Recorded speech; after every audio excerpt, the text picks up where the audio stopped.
Hi, this is Lucy, your clarity coach, and this is Tuesday Talks at 3. Welcome to this episode of Intentional Parenting Series.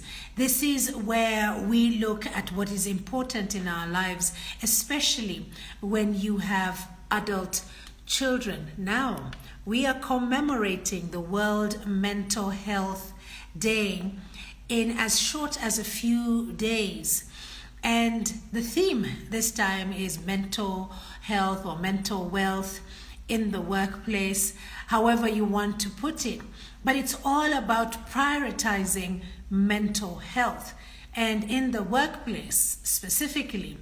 But then the question begs, before we get to the mental wellness of the workplace, we need to start somewhere. And this somewhere that we start is in our homes. So when we think about that context of being in our homes, on average, we've got family. So whether we are living with our siblings, whether we are living with our parents, whether we are living with our nuclear families, as in your better half and children, or you're living with your grandparents, you have a family setting.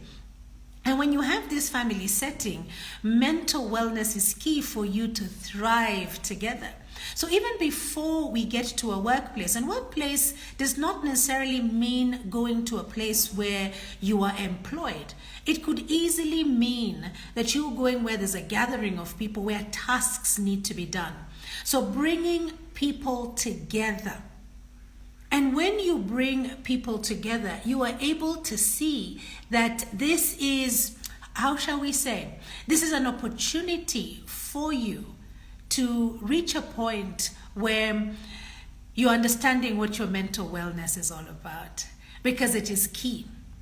It is key for you to be able to thrive. So today's episode is none other than showing us where we need to start. We need to start with ourselves. And there's some fundamental things that we are going to start with. And those fundamental things, there will be basically three of them. And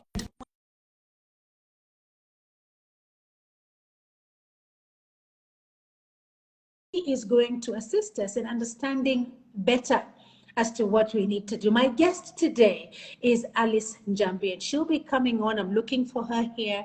She'll be coming on shortly. Important to note is that Njambi is the chairperson of the Mental Wellness Association of Kenya, otherwise known as MWAC. And so with Njambi here talking to us today about mental wellness, I can see Njambi has come on. Njambi, you want to adjust your camera to face you? We want to see your face. And as she's organizing herself, she is the chairperson of the Mental Wellness Association of Kenya. I want to believe then that she is a very good guest to have today when we are talking about issues of mental wellness. Remember, the theme is about mental wellness at work. It is about prioritizing it. But then the question is, before you even prioritize there, we have to look at the individual and where they're coming from. And this is what we're going to be looking at. Today we are hitting on traditions. Oh, there she is, looking as lovely as ever. Hello, Alice. Why don't we do a sound check? Can you hear me? Yes, I can hear you. I don't know whether you can hear me because I cannot see you. Oh, really? Ah, I see you very clearly. I see you have a bookshelf in the back there. There's a bit of background shuffling. Are you wearing a headset? No, I'm not. In fact, I'm wondering what is going on because I cannot be able to see you. Just give me a minute. Let me see if I can be able to adjust. I'll tell you what, if you just then log off and then come back, maybe we will have a better reception. Thank you so much for that, Alice. Well, you've seen my guest. She's real. She exists. And we'll be talking today about traditions and traditions, family traditions, and how it is that they impact us in our wholesomeness. Because even though we recognize that World Mental Health Day has a theme about prioritizing mental wellness in the office at a place of work, It doesn't necessarily mean that that is where we exist the whole time. On average, you'll spend about 8 hours with others when you're working away from home, but then you need to get home. And home is the foundation, is the place that you come from, is where your identity is. So then how do we balance this kind of, how do we put it, this kind of thoughts of mental wellness? If we are able to prioritize it and put it as number one, then we can show up for others. So with Alice Njambi today, we're going to look at those kind of places. Oh, Njambi is back. Njambi, can you see me? I still can't see you, but if you can hear me, I think we'll just continue. We've got a double whammer. We can see you and we can hear you. Now, I know I can. So guys, the audience, we've got Offset. So lovely to see you here. I am Jeff. We've got, let's see, it's refusing now to scroll up. My phone at times just decides to do its own thing. Guys, if you're unable to see, yes, it's actually rolling up now. I can see June. June, oh, lovely to see you here.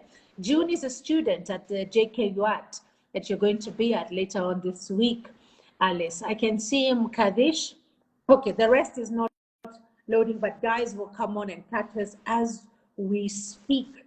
Well, Alice, karibu sana. It is good to see you here. So I'd love to know from you, Alice, today, how is your emotional well-being at this very moment? Sorry, please repeat the question. How is your emotional well-being at this very moment? I'm moving away from asking, how are you? I'm getting more creative. And I love it. And I love it. I am super. I'm feeling very excited. As usual, I enjoy having this conversation. Thank you so much for inviting me for Tuesday Talks, and I'm looking forward to an amazing evening. Oh, thank you so much, Alice, and thank you for accepting. Guys, you heard what she said. She's feeling excited and she loves to talk about these things. So today she's here with all that vavavoom, so to speak. What is it that you love doing? And are you doing it? Are you doing enough of it? Because my question to her was about her emotional well-being. And she responded with something that she loves doing. And that's how she's showing up today. Imagine it's as simple as that. For your emotional well-being, just look for something that you love doing and make sure that at least you have some engagement with it. Well, let's get it going. I can see we're moving on with time, and I want to appreciate everybody who has come here today. Please feel free to drop comments here, ask questions, and I hope I can scroll because my phone has decided to just freeze. But if I can be able to see your questions, I'll be able to field them. To Alice, like I said, she's the chairperson of the Mental Wellness Association of Kenya. So she is the right person to be here today and to have a conversation with as we wait to celebrate the World Mental Health Day. It also does not mean that that's the only day that we take care of our mental health. It just means on that day there's an awareness that, hey guys, there's this thing. It's a new thing. It's called like this. Huh? Okay, great. So Alice, let's jump straight into it.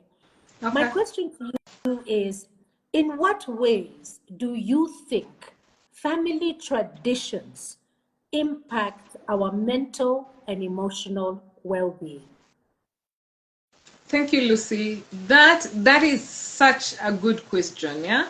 And as I think about that, I am just thinking of how our own family traditions have affected my own, without even adding my siblings or my parents, just my own, yeah?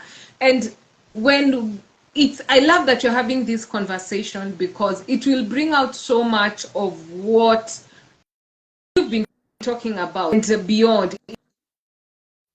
Intentional parenting, the intentional parenting series. Why? Because really about how our traditions, our mental health, and our emotional well-being as well. And in various ways, it can be good, it can be negative. Thinking of good, the first thing that comes to mind is when I was a young girl, I remember every single Christmas. You can hear me? Yes, very clearly. We see you so clearly. Super, super. I can remember every single Christmas when I was a child, yeah? We used to have like a family gathering where everyone would join us at home, and there'd be like a big party Yeah. every single Christmas, like clockwork, yeah? Like if we Yes. didn't have, we'd have relatives asking, hey, kunaendaje, as in there's something amiss. When I look back, for us, when I was a child, me nilikuwa nafikiria it's just a party, you know, we meet, we eat chicken, we eat chapati, we eat nyama choma, we dance, we make merry.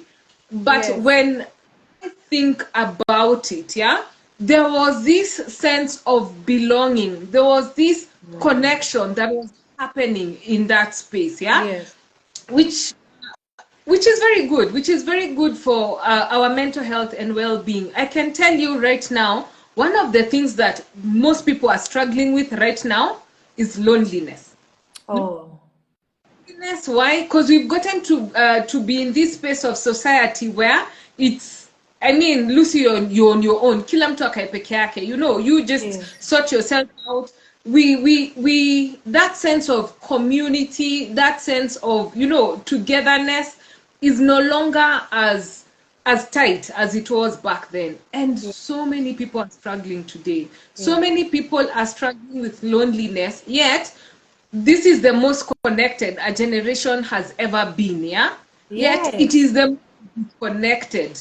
The Isn't it most such connected. a, isn't it a paradox that we are Yeah. saying we are lonely and yet we're the most connected generation, or shall we say this particular time now that we are living in is the most connected. I can do everything, almost everything, just here at the Yes. palm of my hand with my phone, and yet we are lonely.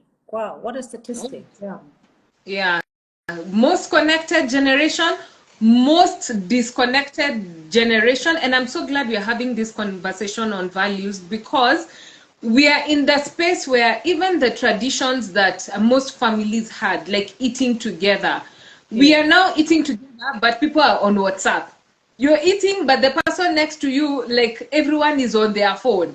Yeah. You're supposed to be having, you know, family conversations or you're bonding, but everyone is on, I am on TikTok, I don't know, my son is on Facebook, the other one is on IG, the other one is watching a movie, as in Yeah. we are together but not And that together. and So that is if we're all in the same room. That family yeah, tradition of eating, it was about eating together. Everything else yeah, stopped, Alice. But now you will find that I eat at the time that is convenient for me. I eat mm-hmm, maybe in the living room because I'm taking a call, and it's yeah, 7 o'clock or 8 o'clock. Are you eating in the sitting room because that's where the television is, and you want to catch news, and you don't want the noise of the little ones running about, so you've got them in the kitchen or you've got them in their bedroom eating. Yes, you're so right. yeah, Traditions, eh? Okay, yes. uh-huh. And then my daughter is eating, but she's not talking to us. She's on TikTok. TikTok, she's laughing by herself. Like, Yeah. yani, she's in her own world. Yes. Yet it's supposed to be that time of, you know, there's that sense of belonging, that sense of togetherness. That's Yes. it. And what it does, and when I look back, like what I was talking about, the tradition that we used to have for every Christmas. Christmas, there's Yeah. a lot of stability that comes with Yeah. that. There's Yes. a lot of emotional stability that comes with something as simple as sharing a meal. You Yes. know, when Lucy, you know, you've had a long day, you've been stressed out, you sit with your family, you get to have that sense of gratitude that you have a meal, that gratitude that, you know, your people are okay. It is so good for your mental health. But unfortunately, we are not being as intentional as we should, yeah, with these traditions. And I'm so glad we are having this conversation. On the flip side, we also have traditions that are not good for our mental health, yeah. Yes. Like let me give an example. If you have a tradition of whoever is making the least money in the home is the one who, by the way, hakuna ideas anaweza katoa. No one will say they are saying important. Joanna Kakitu, because they don't have money. That's just a very, should I say, demeaning. It's a very poor family tradition, and it's not good. It's not good for the person who's been minimized. It's not good for their mental health. It's saying we don't value you as a family.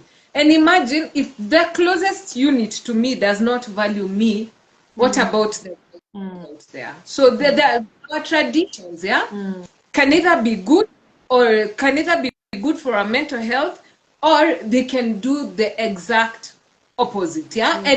And we have a lot of people who avoid family gatherings. Why? Because they keep on saying, by the way, that's when I meet my toxic parents, that's when I meet my toxic auntie, that's when I meet my toxic uncle, you know, that's when I meet my toxic siblings. When I'm in that space, I'm stressed out.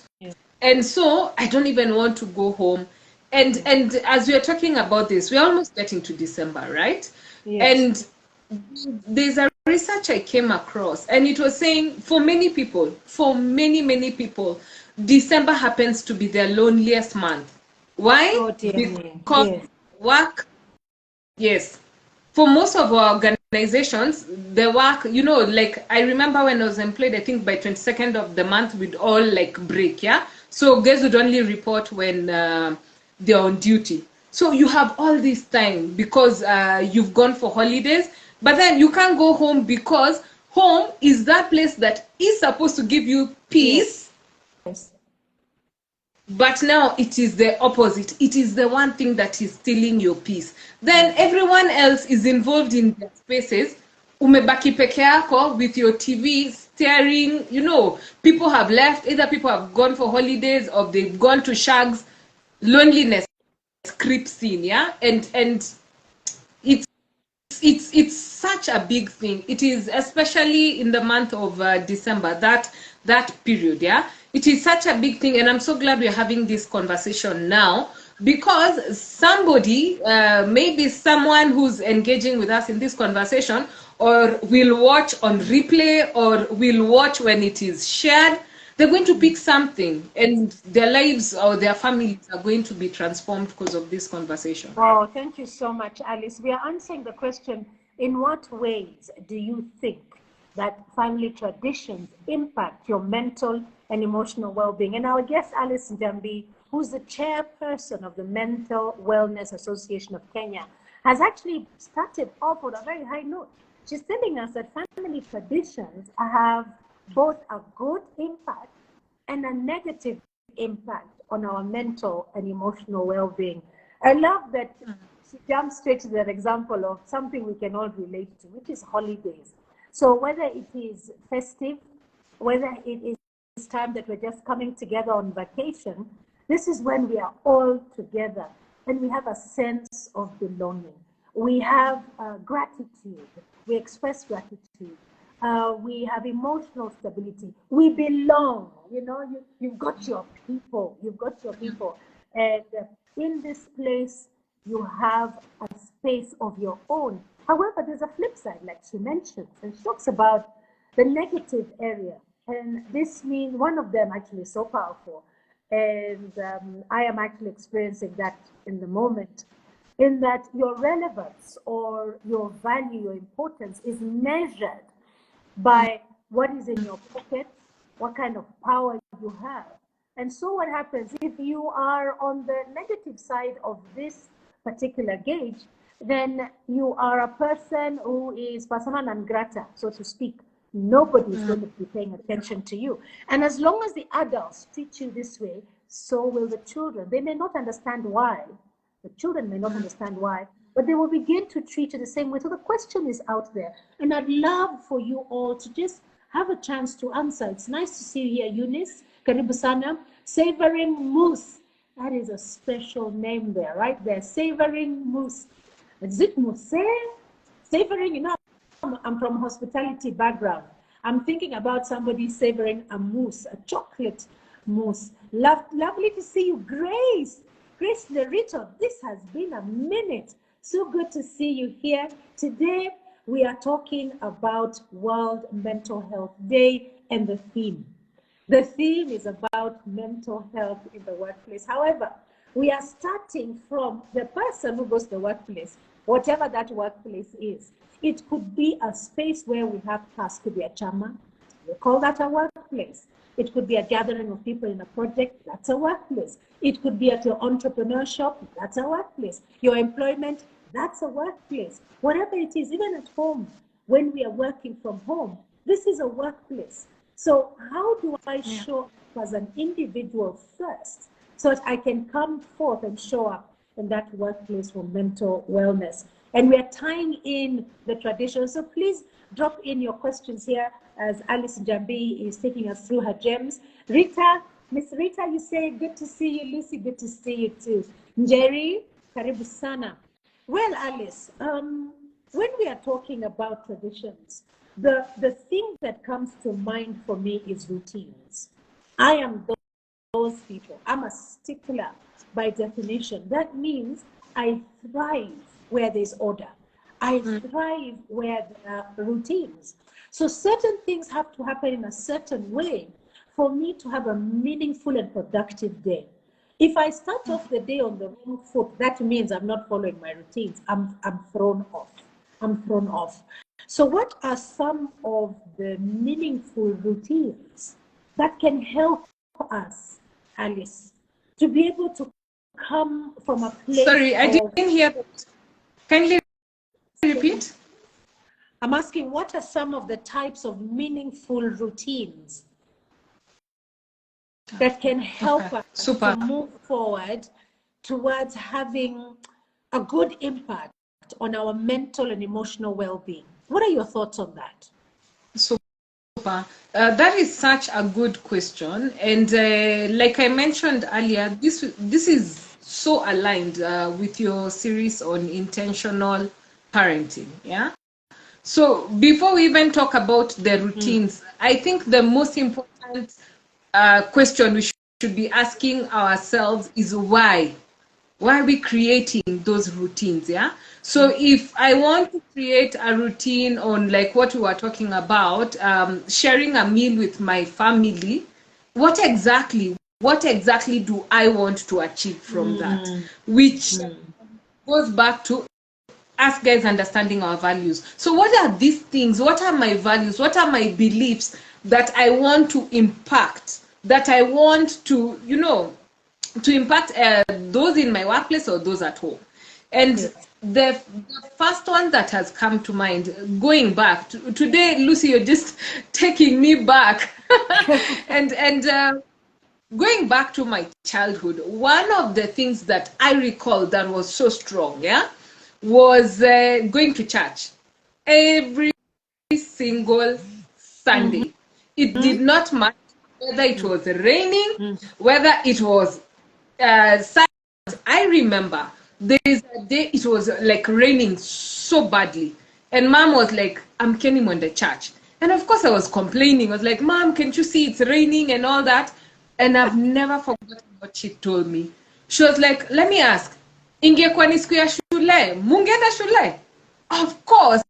Who doesn't go to school because it's raining? It doesn't matter. Yes. So she was like, because you prioritize school, you go to school. It is the same way in this house. We prioritize worship. You're going to church. So wear your, take your raincoat. If you don't want to use a raincoat because you're a teenager and you're feeling, your sense of fashion is going to be messed with, take the umbrella. But kanisa tunaenda. When I look back, one thing that I learned from her was faith. Faith as a value, spirituality. If there's one thing that has gotten me through, oh my God, through the hardest of situations or experiences, is my faith in God, my belief in God.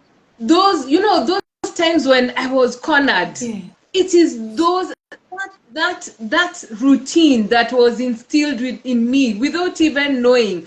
back then I used to think I am being pushed. Yes, But she was punished. exactly. Today, thank God for that.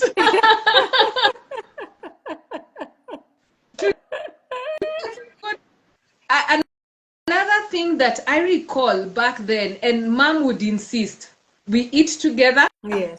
and then we eat together, we have to say the rosary together. For me back then, that used to be the most boring bit. Yes. I'm like, lazima tuseme. Yes, Yes. as a family. In fact, I remember she used to say, a family that prays together stays together. Stays together. Yes. And I'd be like, Mom, I'm so bored. In fact, I'm feeling sleepy. I don't know why, but I used to complain. I think I was a very hard-headed child. Mom, I'm sorry. Routines. Yeah. Sometimes I'd pretend I'm even sleeping so that ni lazima tuseme hii kitu so that we don't pray, but she would stick to it. We are going to say the rosary, then after that we are all going to bed. So when I look back, it created some sense of, there was prediction and stability at home. There was that presence, the presence of, intentional parents who are there in that space. There was something that was being inculcated in me that I did not know back then. Yes. And I remember now when grown up and I have a family of my own, based on that I was like, okay, what are those things that I want for myself? What are those things that I picked then that I want us to continue in this space, which is what your question was. What are the routines that we can actually practice as families? So it goes back. What values do you want to have as a family? Which now goes back to you as an individual. As Lucy, what are your values? Because you cannot say, I want my family to have value, integrity as a value, but mom, by the way, value yenye zero, integrity zero. And let me tell you this, we tell our kids this, and then we demonstrate something different. There's that was with a friend, and I remember she was driving and she was just cutting cars on the road, like what is it called? Like breaking all the traffic rules. Then she's like, I can't, cops are not seeing us.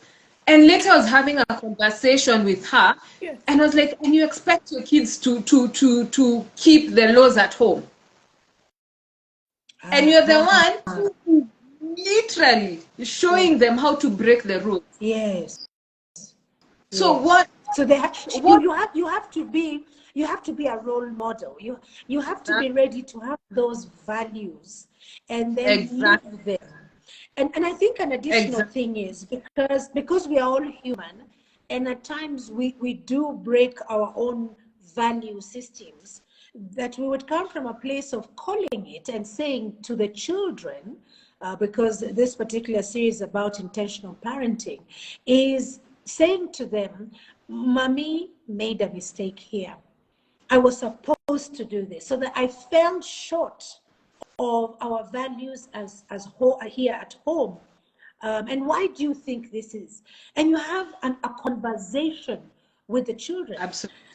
What I have found is when I have practiced the same very thing that you're talking about, because life happens at times, it pushes you to a certain place where you're already breaking some of those values, or you're dishonoring them. But when I come back and I say it to my children, our conversations are so robust. They're like, okay, Mom, so what happened? Because the communication is open. So what happened? I said, well, this was happening. And I just, for a minute there, I was overtaken by that emotion of either wanting to be validated, wanting to be seen. My emotions overtook me, because our thoughts are so powerful. And from there comes our emotions. And you find that especially adult children will take a moment and center you and ground you. But this is because you have been consistent with doing it right, or consistent with calling yourself out when you didn't. This transparency is also a value. So I'm loving the way you're talking about faith and spirituality, because I am strong in this. And therefore, I practice it. Before a meal, I will pray. As I am going to sleep, I will pray. As I wake up, I will pray. Do you know now, Alice, that every time we're about to get into the car to go on a journey, it is my children, not me. It is my children who say, can we pray, please? Close our eyes. And we pray for journey mercies. It doesn't end there. When we arrive, Alice, they're the ones who are saying, thank you, Father, for that journey mercy. For me, I can rest now. You know, at least that part of my faith and my spirituality, by being a role model. So it is not that I've not already prayed for the day and the journey mercies or given thanks when we arrive, but the fact that now, because of my consistency, my children are doing the same thing. So the question is, how much of role models are we? Are we living what we are saying? And I love that when I asked you the question about meaningful routines, you went back to the why. Because once you have your why, it is very hard to be shaken. And if you are shaken because you are a human being, you know where you are shaken. Absolutely. You will say, we came into this room to do this. This is what I allowed to come into my space to derail me. So can we please course correct? Can we step out of the room and step back in, so to speak? Wow, that is just so powerful to think about how these family traditions can help us when we have the routines. So I am thinking of things like, and I already alluded to it, is setting time for family discussions. Yeah. I remember the routine that I had was we watch a TV program. And then we have a discussion. Not that I am putting anybody down. I'm just saying, so why do you think that person did that? Because I am trying to teach a value at this point. You pick the ones that you are subscribed to and you want your children to live by. Because as long as they're under your roof, this is what you subscribe to. When they move out of your house, they're going to test other values. They're going to meet people with other values, and they're then going to create their own value listing. But for as long as they're under your roof, you need to show proof that this thing is real. So I used a lot of watching movies or TV programs with my children. That was one thing, and we would discuss. Or even, I'll use the example of church. When we come from church and the homily has been read and shared, when we enter the car, I would always say, I loved when the priest said this. Or I was so nervous when I heard the priest mention something that I did the other day, like as if they had heard me say it or do it or saw me. What do you think? And so this is a routine, ensuring that you're asking open-ended questions of your children and inviting conversations. Yeah. What is your take on that kind of setting of family discussions of what we subscribe to, what the traditions we subscribe to, the routines we subscribe to? What are your thoughts on that? Okay. I love what you've mentioned, about getting feedback and engaging your family. What I'm hearing you say, and you can correct me, is one of your values as a family is open communication, which is something that many families do not have. Yeah. It is something that, remember when we started, we were mentioning there are people who don't go home over the holidays. Yeah. Why? Because in spaces where they cannot speak up. Yeah. They're in spaces where people just don't deal with whatever is there. They sweep things, under the rug. And let's just assume tukopoa, we're okay. We don't talk about, we don't have uncomfortable conversations. We just pretend that everything is fine. And someone is in that space and thinking, we are not okay. So I love that you've shared that, open communication is one of the things that you value. And before we get into the question that you've asked, I was just thinking about, as you're talking, I was thinking about my own values. And I'm Yes. like, wow, like I got an aha moment because I was thinking some of my values are as a result of the values that I picked from the traditions and the routines that we had at home. All Yeah. right. Like, for example, for me, fun is one of my biggest values. Conversations have to be fun. And fun does not mean as in tukuje to dance to ruke ruke. Sio hiyo peke yake. Like, it has to be define. It has to, it has to have value. It's something that I enjoy doing. And of course, even the dancing and all is nice. And I dance. Now you know where I got it Yes. from. Oh, yes. The Friday dancer. Mm-hmm. Yes. And we'd have that at home. We'd have, we'd have those in those family gatherings. We had an auntie who would put chakacha songs and put like 50 bob on the table and go like, then she picks all those two small mini cousins. Kujeni hapa, dance. and just that is one thing that has come to mind. The other one is at home, the nuclear family. Yes. What we had a lot of fun. Like dad would come home with one soda, and we were 5 kids. We are 5 kids, 2 parents, and a house manager. So that's a whole clan. Yes. At Kujana soda moja 300 ml. Then we like, we all need to eat together. Everyone come with a tumbler. And I remember my mom would make so much noise. Like, why you like unafanya watoto wangu asikie tamaa? Because the soda is like this. Yes. And every time you do that, it's like a tot of soda. thank you. and it used to be so interesting because every time mom would complain, dad would feel okay, yeah, then and let's have a meeting, and then the open communication would start. Okay, so everyone tell school, what do you need? And for us, that was the time to say, dad, viatu zangu zimeisha, dad, sina bag, dad, alitisha 500, Wow. dad, you me this. And when I look back, those are the things that I value, and I have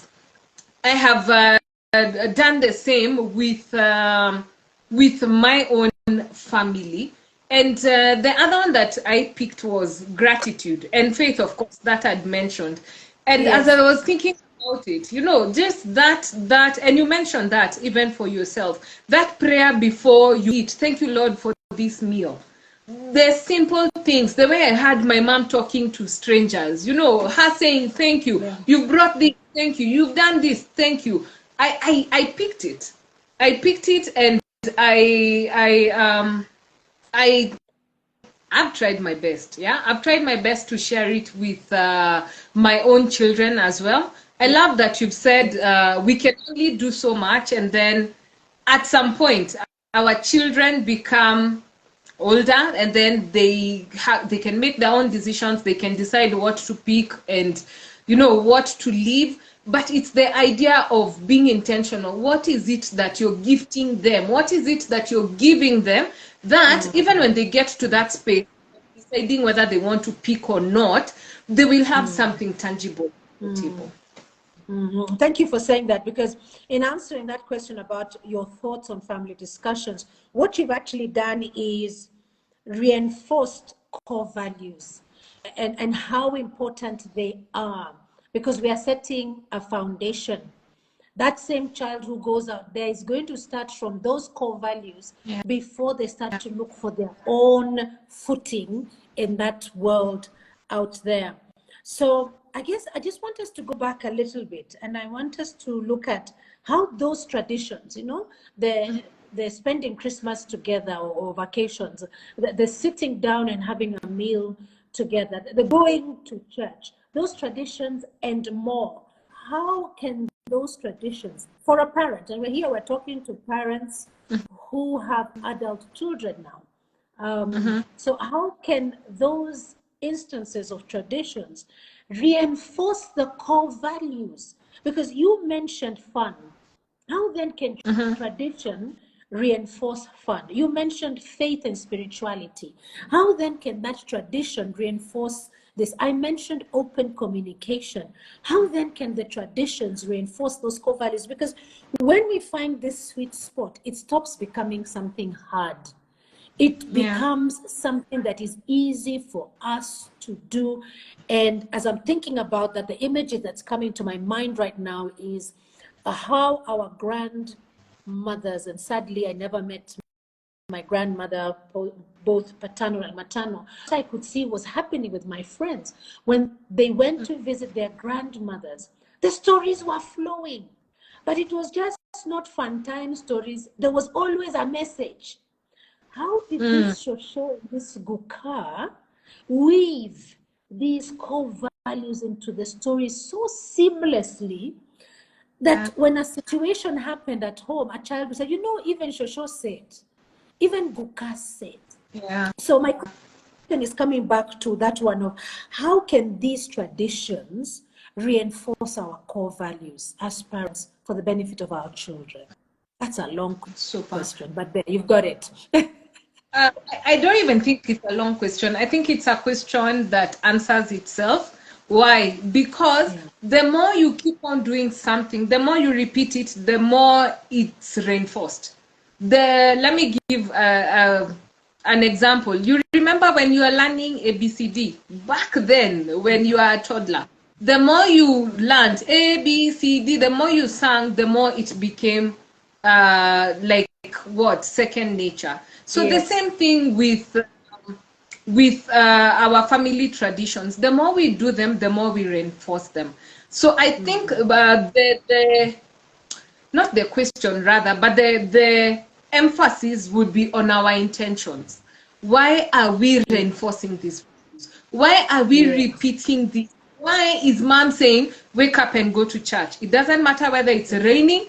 It doesn't matter whether, I don't know, matatu hakuna leo.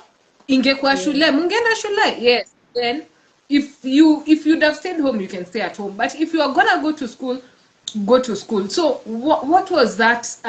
Why? What is your intention? As I'm saying that, I am also recalling, tushasema leo umenipeleka memory lane kabisa. One of the things I enjoyed as a child was learning with my dad. And almost every single evening or every other evening, he'd either give us homework or what I can remember is doing Sudoku with him, the Nation newspaper. Those were our, daddy, me moments.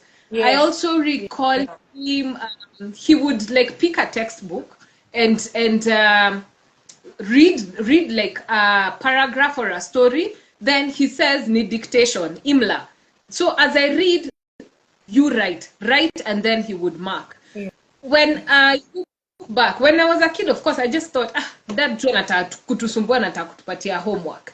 But when I look back now with, adult eyes, there's a core value that he was inculcating in me, education and learning. Something that I learned to love. I love books. But I am such a bookworm. I love learning. I love education. I love reading. I love knowledge. I can see your background there. You've got so many books in the background. I can see. All right. Can you hear me, Alice? I'm talking. What about them? I'm saying I can see the books in the background. You love to read. Oh, yes, I do. And that's because someone somewhere in my family line, or rather my parent, was very intentional about the tradition that they want to reinforce in me. Wow. They were very intentional. So powerful. Yeah. So powerful. Yeah. You can imagine if sorry. Please continue. Alice, you've really tied it so well from our original question, because we were asking in what ways do family traditions then impact our well-being and our emotional well-being and our mental wellness and emotional well-being. And we were quick to note that even before we show up at our places of work or in public, we are coming from somewhere. And that somewhere that is driven by traditions or values or principles, whatever we want to call them today, is a place where we belong. We have a sense of belong. Tunakwetu is a place where we have emotional stability. So it is suffice to say that these traditions or intentional routines are there to do us good, and such that when they stop doing us good, we need to call it. We need to say, because once we're in this space, then when we go to the workplace, we can replicate. We can do a best practice, because at home we belonged. At home we had emotional stability. At home we expressed gratitude. At home we were intentional about keeping these cords of connection together. So when I show up in the workplace and I want to honor the theme of World Mental Health Day for as long as I can, where am I coming from? And I'm not alone. We are a family setting. And of course, when you're in a family, like you said, at these gatherings, there's that toxic auntie, there's that loud uncle, there's that, it's a mixture of characteristics. But then, how do we do it? Because my question today was, is this madness? When you come to a place and everybody is acting in their own way, is this madness? Actually, it's an expression of how we are all coming from different backgrounds. By the time we meet in the workplace, it can easily be madness, but I love order. So I would just love you to share some takeaways as we come to the end of our session, that as we step away from here, Alice, how can we bring that balance of home and workplace to honor the theme of World Mental Health Day? Super.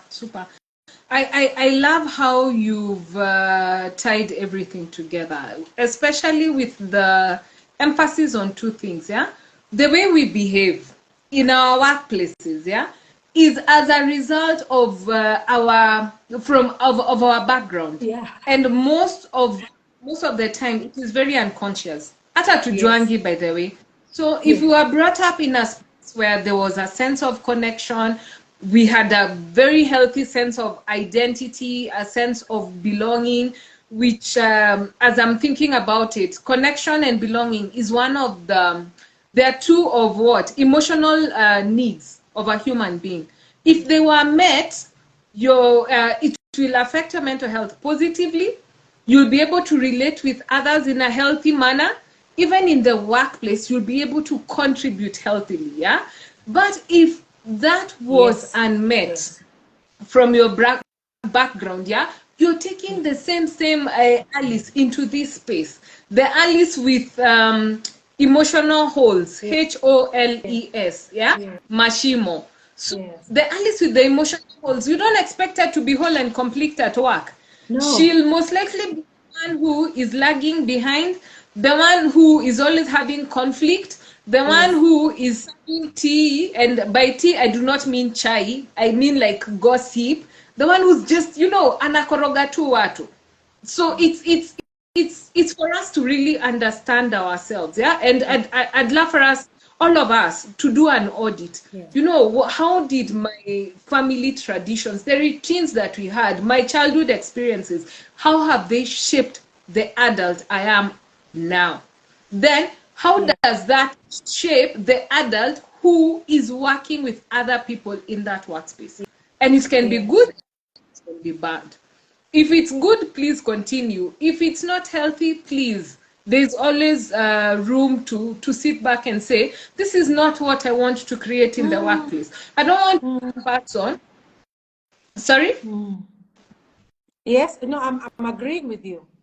I don't want to be that person who is the toxic one. And I was having a conversation with a friend, and I love that she was ready to pick feedback. And she said, at least I had to call myself for a meeting because everyone in that group had an issue with me. Everyone. And I knew, by the way, imagine I am the problem. And I had to go back and I asked someone, and they said I'm super defensive. Even when I am wrong, when I'm corrected, I take it so negatively.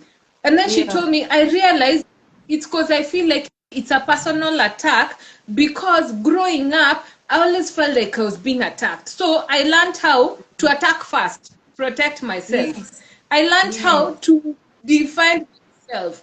But I've come to realize in the workplace, it's not healthy. It's not healthy to attack all my colleagues. It's not healthy when people in my team don't want to work with me because I'm not a good person to relate with. And I thank God for her. She was actually self-reflect and see where she needs to change. Because unfortunately, for a majority of us, we just do things very unconsciously. And then what do we say? It's that workplace, and then you move to another workplace, another organization, and then you're always moving. It's the same thing over and over again. Exactly. Oh, thank you so much for your call to action. It's always great when we end with a call to action. And the message that you're sending us today is very powerful. In fact, there's one thing that you mentioned earlier on. We are very lonely in a world that is so connected. So what we need to do today is take an audit of who we are before we even show up to other people, so we can honor this mental wealth of ours at the workplace. And the audit that we will do is going to show us where we are coming from. So what do we need to stop doing? What do we need to start doing? What do we need to continue doing? So when somebody asks, is this madness? We're able to say, no, it is actually just the coming together of different people, characteristics, and values. How do we work with this? Thank you so much, Alice, for today's session. It's always so lovely to have you here with us. And today, in just telling us about our traditions, our family traditions, and how they impact our mental wealth, health, and our emotional well-being. Asante sana. We hope to see you soon again. Can we invite you again to one of these? In fact, I was wondering, what do you mean time is Thank you so much. I really enjoyed myself. Well, thank you so much, everybody, for joining us today. The recording of this episode will be available on my YouTube channel shortly. Hop on there, please subscribe and like. Help my mental wellness. Let me see that I am relevant and I am validated. Otherwise, I can be very lonely in this place. I feel lonely when nobody is hitting the subscribe button. Well, our next episode is on navigation in intentional parenting for adult children. It's about balancing long-term goals with the demands of daily life. We keep on saying life happened and then we don't plan. And you know that saying, the one that goes, if you fail, or is it fair to plan, is planning to fail. So in the meantime, our social media platforms are inspiring and educating you. But here, my season 3 is out of my podcast. Another place where I don't want to feel lonely. And now I'm even on Spotify. So make sure you go onto Spotify and look for Skillful She. Season 3, episode 1 is out. If you're unable to get it, just drop the word me right here in the chat. Congratulations. Thank you so much. And I'll be able to send you a personal link for that specific podcast. So that's the end of our session today. Let us help build each other. And until then, be kind to yourselves. Bye-bye now. Thank you. Thank you so much, Lucy. Thank you, Alice. Bye.